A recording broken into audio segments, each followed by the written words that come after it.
All right, so when we talk about black liberation theology, we have to talk about Dr. James Hal Cone, Dr. James H. Cone, known as the father of black liberation theology.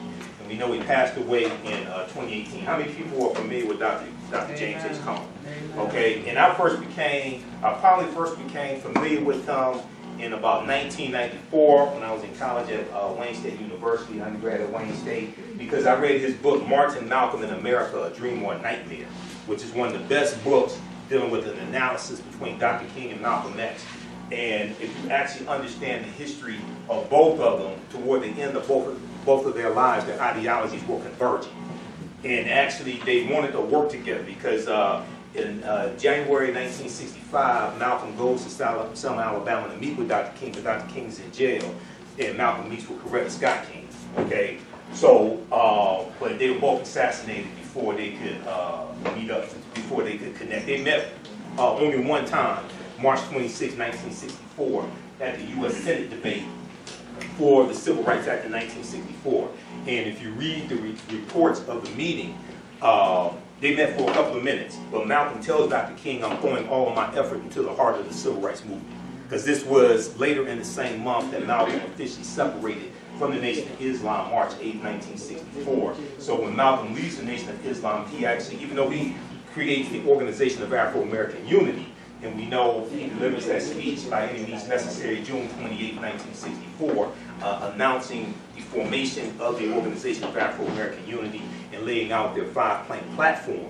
But Malcolm also joins the Civil Rights Movement after he leaves the Nation of Islam. And one of the themes of the Ballad of the Bullet, and he delivered a version of the Ballad of the Bullet at King Solomon Baptist Church here in Detroit, April 12, 1964. One of the themes of the Ballad of the Bullet was interjecting black nationalism into the Civil Rights Movement and radicalizing the Civil Rights Movement. Now, what is black liberation theology?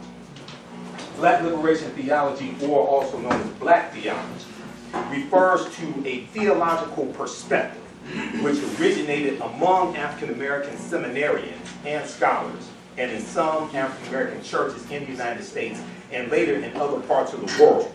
It contextualizes Christianity in an attempt to help those of African descent overcome oppression, okay?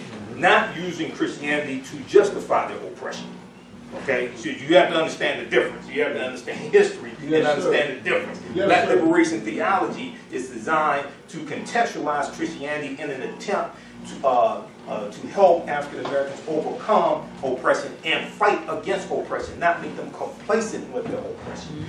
It especially focuses on the injustices committed against African Americans and African people in South Africa during segregation in the United States and apartheid in South Africa. Okay, and for more information, read Black Theology and Black Power, which came out in 1969. Now, black theology, or black liberation theology, seeks to liberate non-white people from multiple forms of political, social, economic, and religious subjugation, and views Christian theology as a theology of liberation. Okay, it views Christian theology as a theology of liberation, teaching you that you're not supposed to be oppressed, you're not supposed to be enslaved. It doesn't teach you to love your master or things like this, okay? And if you, there was, I think it was the Smithsonian's website, there was an article that came out maybe about 5 years ago that talked about a version of the Bible that was created, which was a slave Bible. Go research this. It was a slave Bible, and it had selected passages in this that was used to teach enslaved Africans and teach them that they were supposed to be enslaved. Okay. Okay. Now, a rational study.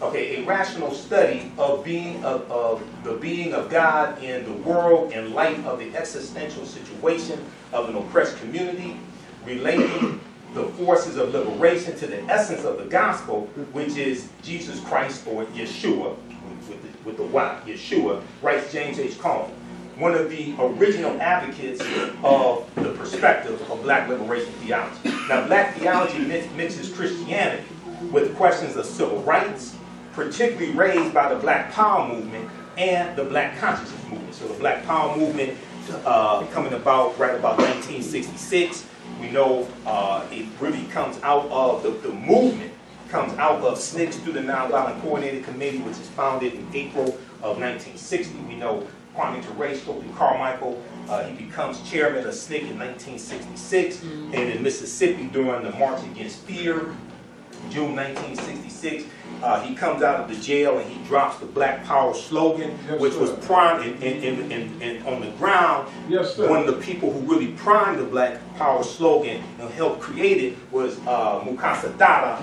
who back then was known as Willie Ricks. I've interviewed Mukasa Dada, and he's told me the whole story about this.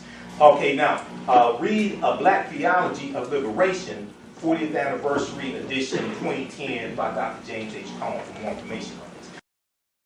Go to our website, AfricanHistoryNetwork.com, AfricanHistoryNetwork.com.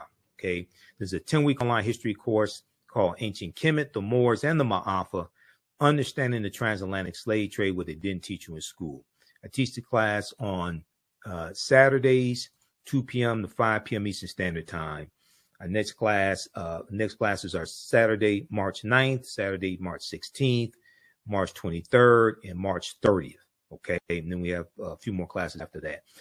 The class is on sale, $80, regularly $130. We do the sessions live.